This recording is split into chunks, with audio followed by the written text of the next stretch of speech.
Hello, my name is Ekello, and boy am I happy to be a nerdy novelist, and today we are talking previsualizations.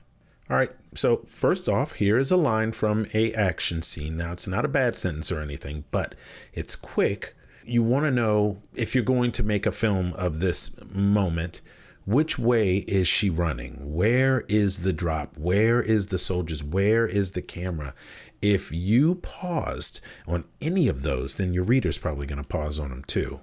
In this video, I'm going to show you how to use AI video as a rough rehearsal for any type of action scene, including you can use those lighter models that kind of give you a way to look at the scene before you spend a ton of money on the credits, and then you can finish the whole thing before you finish the whole thing. You can not necessarily have a finished product, but you will learn how to spot 5 reasons action scenes become confusing, make a simple blocking map before you even have to prompt, and use one rough visual test to revise the prose instead of chasing a prettier render over and over again and spending all of your tokens. By the end, you will have a repeatable loop. Draft, block, test, read, revise. The video is disposable at the end. You know, those little light models that kind of don't do what you want them to do, but now they're getting so good that they do. Well, they're great for pre-visualizations, and the clearer the scene, the bigger the win. It's going to be cool. Now let's get into it. This time, we're not making something to publish. We are using AI video to help us write a better scene in the first place. That's right. Film people call it pre-visualization. Previs. Cheap on purpose, meaning it's super cheap for a reason, so that you can get a really good idea what the clarity of the situation, it just becomes way more clear to you, not just watching some kind of footage that you end up spending a ton of money on, or spending a bunch of money on tokens. Action breaks in 5 different ways. Unclear geography. Too many simultaneous actions. If you don't know what the terrain is, if there are way too many things happening all at once, if you are having these weak moments of cause and effect or some type of repeated rhythm, then you will need probably something that helps you understand that you probably don't have any type of visual escalation going on. Every one of those is something that you can figure out inside of a rough test. Now, if you draft a scene, you block the choreography, and then you test 1 or 2 beats at a time, you can read the result like you're a stranger, and then you can revise the page before you have to do anything more with a prompt or anything like that. Then you go around and around again and again, only if you need to.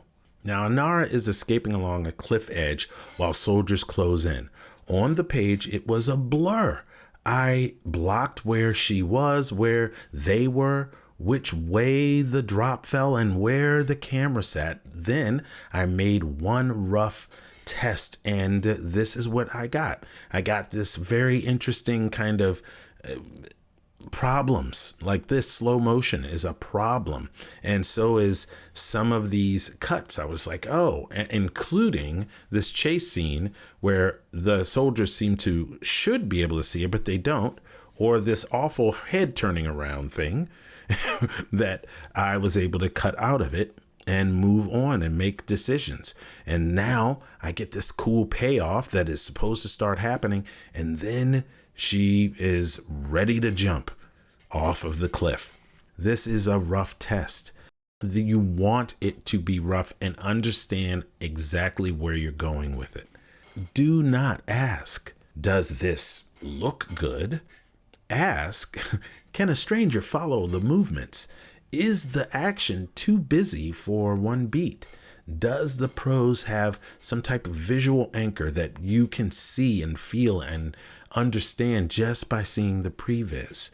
The clip shows the problem. It just does. You see the problems ahead of time. Can you use that clip, or do you need some other way to actually secure the scene, looking at it from a different angle?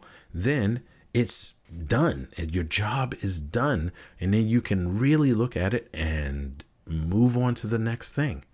This is the big payoff. You're blocking it. You're testing it. You are reading it. And then you're fixing your writing because you did all of the testing and the blocking and the reading of it. You delete the clip afterwards because you don't need it, or you could keep it because you're a hoarder, but you don't necessarily need it afterwards because you have a visual and a pretty good prompt at the end of the rainbow because you blocked it, tested it, and pre-visualized it. The test serves the scene, okay? It's there first so that you don't mess the scene up later. The scene never, ever, ever should serve the test. That is the last thing you want it to do because you're kind of working backwards. You want that test to be there for the scene to help enhance the scene, not the scene to help enhance the test. That just doesn't make any sense. And that is that for that. Next episode, we're going to be wrapping this whole entire thing up. I'm super excited to kind of go and do an overview of all of the things that we've learned, and we wrap it up into a nice little bow so that you can have a very, very distinctive way to make your pre-visualizations, your films, your trailers, your anything, your author trailers, every single thing. All right, that's it for me. And did I mention, I'm sure glad to be a nerdy novelist. See you in the next video.